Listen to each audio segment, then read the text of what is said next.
नमस्कार साथियों मैं पंकज सिंह मेरे YouTube channel GK by Pankaj Singh में आप सभी का स्वागत करता हूं। साथियों, आज अपन अध्ययन करने जा रहे हैं स्कूल व्याख्याता भर्ती परीक्षा 2018 के फिजिक्स विषय है। ये फिजिक्स विषय के एजुकेशन साइकोलॉजी और पेडागोजी के 30 प्रश्नों का अपन अध्ययन करेंगे। तो ये प्राध्यापक फिजिक्स 2018 की परीक्षा है वो 8 जनवरी 2020 को आयोजित की गई थी। पेपर फिजिक्स का रहेगा और इस पेपर में 30 क्वेश्चन हैं वो एजुकेशन साइकोलॉजी और पेडागोजी के आए थे।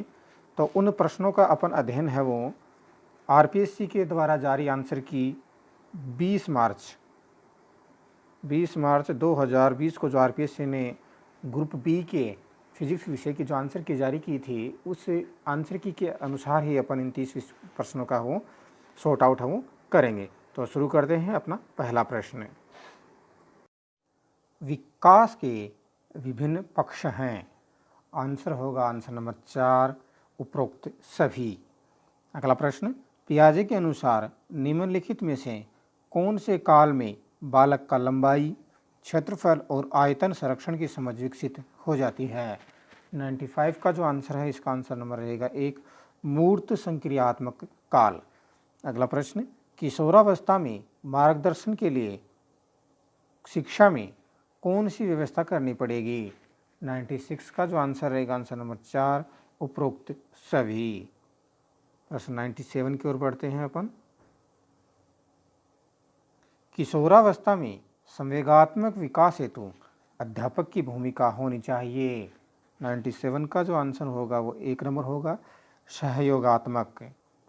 98 गहने के अनुसार निम्नलिखित में से कौन सा अधिगम का प्रकार नहीं है। 98 का जो आंसर है 4 नंबर रहेगा अन्वेषण। 99 की बात करते हैं, अधिगम के प्रयास एवं त्रुटि के सिद्धांत में निम्नलिखित में से कौन सा सिद्धांत सम्मिलित नहीं है। 99 का आंसर रहेगा आंसर नंबर 3 उद्दीपन। अगला प्रश्न, किशोरावस्था में निम्नलिखित में से किस विकास के क्षेत्र को अधिक संवेदनशील माना गया है। आंसर रहेगा इसका 4 नंबर संवेगात्मक विकास। अगला प्रश्न 101 की बात करते हैं, निम्नलिखित में से कौन सी अधिगम की सर्वाधिक प्रभावशाली विधि है। 101 का जो आंसर होगा आंसर नंबर 1 करके सीखना। अगला प्रश्न 102 की बात करते हैं अपन। निम्नलिखित में से किसे संज्ञानात्मक प्रक्रिया में सम्मिलित नहीं किया जा सकता है। 102 का जो आंसर होगा आंसर नंबर 4 परिपक्वता। अगला प्रश्न, निम्नलिखित में से किसे सीखना की श्रेणी में नहीं रख सकते हैं। 103 का जो आंसर होगा आंसर नंबर 4 बीमारी के कारण व्यवहार में परिवर्तन। 104 सीखने का प्रयास एवं त्रुटि सिद्धांत किसके द्वारा दिया गया। 104 का जो आंसर होगा आंसर नंबर 3 होगा वाइगोट्स्की। अगला 105 निम्नलिखित में से किसे संज्ञानात्मक प्रक्रिया की विशेषताओं में सम्मिलित नहीं किया जा सकता है। 105 का जो आंसर होगा आंसर नंबर 3 होगा संज्ञानात्मक प्रक्रियाएं प्रत्यक्ष रूप से प्रेक्षणीय होती हैं। 106 व्यवहारवाद के अनुसार निम्नलिखित में से कौन सा कथन असत्य है। 106 का जो आंसर होगा आंसर नंबर 4 होगा यह अंतर्वेशन विधि को स्वीकार करता है। 107 की बात करते हैं, निम्नलिखित में से कौन सा कारक बालक के अधिगम को प्रोत्साहित या बढ़ा नहीं करता है। 107 का जो आंसर होगा आंसर नंबर 4 होगा शारीरिक और मानसिक थकान। 108 की बात करते हैं, शास्त्रीय या क्लासिकल अनुबंधन सिद्धांत के संदर्भ में कौन सा कथन सही नहीं है। 108 का जो आंसर होगा आंसर नंबर 1 होगा अधिगम किए गए तथ्य सामान्यतः स्थायी होते हैं। 109 की बात करते हैं, संज्ञानात्मक विकास का सिद्धांत दिया गया। 109 का जो आंसर होगा आंसर नंबर 3 होगा जीन पियाजे के द्वारा। तो ये सिद्धांत ये जीन पियाजे के द्वारा दिया गया था। 110 अधिगम को सकारात्मक रूप से प्रभावित करने वाला कारक है। 110 का जो आंसर होगा, आंसर नंबर 3 होगा, अधिगम परिस्थितियाँ।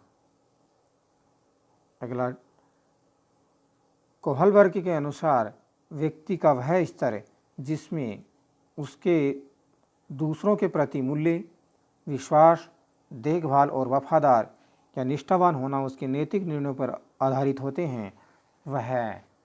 तो 111 का जो 4 नंबर होगा आंसर, पश्चिम परंपरागत। 112 का आंसर होगा, शिक्षण के विज्ञान प्रतिमान का विकास किसने किया?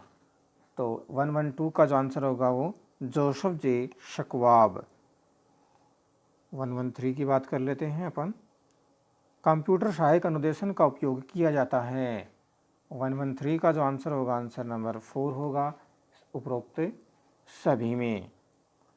अगला प्रश्न, संप्रेषण का अर्थ होता है परस्पर विचारों तथा भावनाओं की साझेदारी करना। ये कथन दिया है। 114 का जो आंसर होगा, आंसर नंबर 2 होगा, एडगर डेल।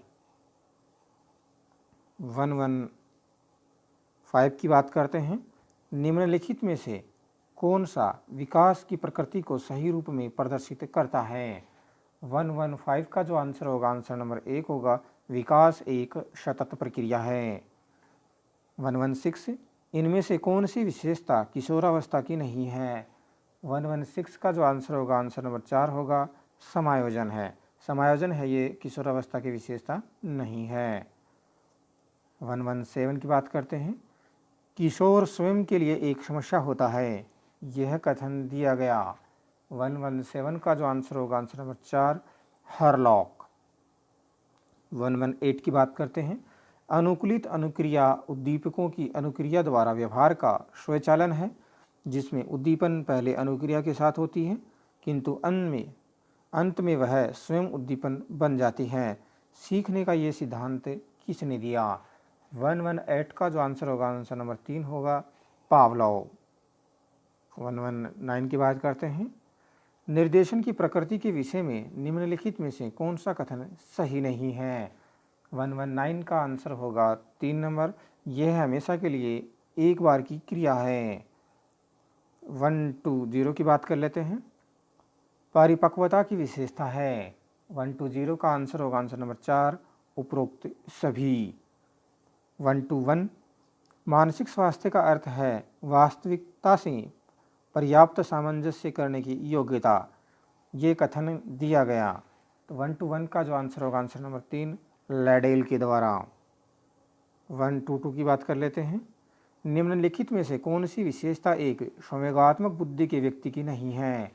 122 का जो आंसर होगा, आंसर नंबर 2 होगा, बुद्धि के अनुसार विभेदीकरण की योग्यता। अगला और अपना लास्ट प्रश्न रहेगा ये, भारत में सृजनात्मक परीक्षण की रचना किसने की?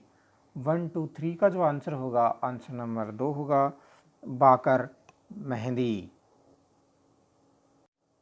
इसी के साथ स्कूल व्याख्याता भर्ती परीक्षा 2018 के इस भौतिक विज्ञान के पेपर के 30 क्वेश्चन जो एजुकेशन साइकोलॉजी और पेडागोजी के थे, यही समाप्त करते हैं।